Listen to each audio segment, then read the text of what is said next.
réaliste permet de nous aider lors des changements de direction, notamment sur autoroute. Nous allons prendre une sortie en direction de Chelles.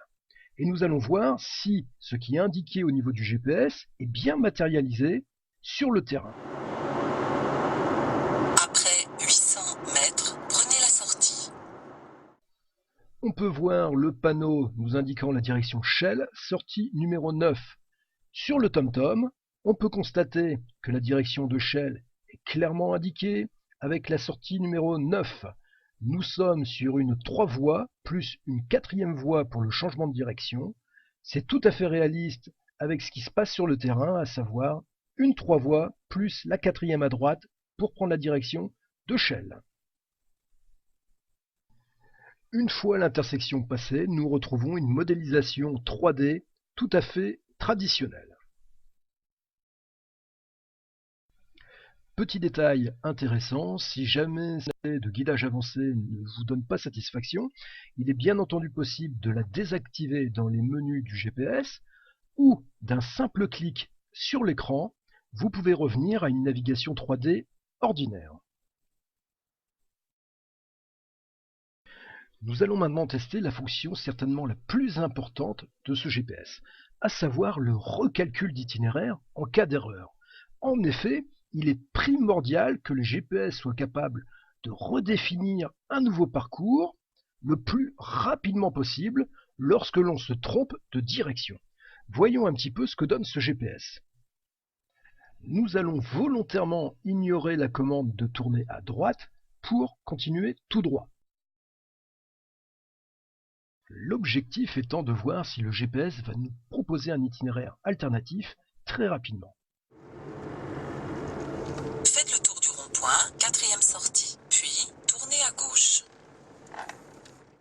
Comme vous l'avez constaté, le recalcul d'itinéraire a été très rapide. Nous n'avions pas encore abordé le rond-point qu'un nouvel itinéraire nous était proposé. C'est exactement ça qu'il faut pour avoir une navigation réactive.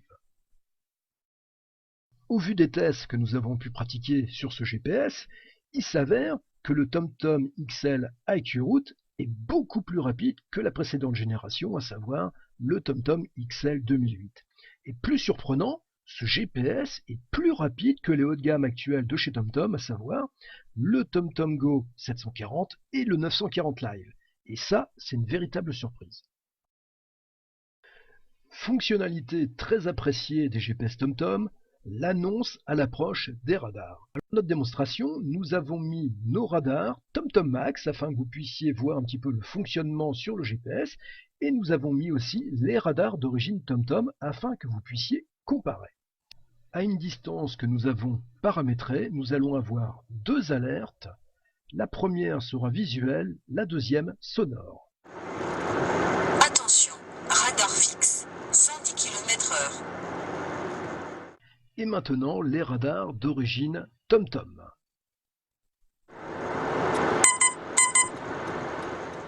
Comme vous pouvez le constater, le radar est matérialisé par un petit icône sur la route et en haut à gauche par un pop-up indiquant la distance qui nous sépare du radar. Petit rappel, la base radar TomTom Max est une base 100% gratuite, associative, ce qui signifie que c'est vous qui la faites progresser en nous signalant les radars manquants. Cela nous permet d'avoir une base radar incroyablement réactive et très bien renseignée. En conclusion, ce TomTom XL IQ-Route Edition est une bonne surprise. On aurait pu craindre qu'avec des cartes alourdies en données IQ-Route et système de guidage avancé, le calcul d'itinéraire soit considérablement ralenti. Or, ce n'est pas du tout le cas, bien au contraire. De plus, l'écran de grande dimension, 4,3 pouces, offre un excellent confort visuel, le haut-parleur offrant un son de qualité. Nous avons aussi cette nouvelle fonctionnalité logicielle, à savoir le IQ-Route, qui permet donc d'avoir des horaires d'arrivée beaucoup plus fiables et emprunter des itinéraires normalement moins encombrés. Et aussi le Advanced Line Guidance, le système de guidage avancé sur voie, qui permet d'avoir une modélisation réaliste lors d'une sortie d'autoroute. Malgré tout, deux petits bémols, le support EasyPort où il faut être particulièrement vigilant de bien emboîter le TomTom dans le support. À défaut, le GPS risque de tomber du EasyPort. Et l'autre défaut mineur, le connecteur du cordon allume-cigare ou du cordon USB est particulièrement difficile à retirer du GPS TomTom du fait du peu de prise que l'on a sur lui. Au final, il résulte quand même d'un excellent GPS, légèrement amélioré par rapport à la précédente génération et avec des fonctionnalités équivalentes au modèle haut de gamme. Un choix judicieux que TomTom Max vous recommande.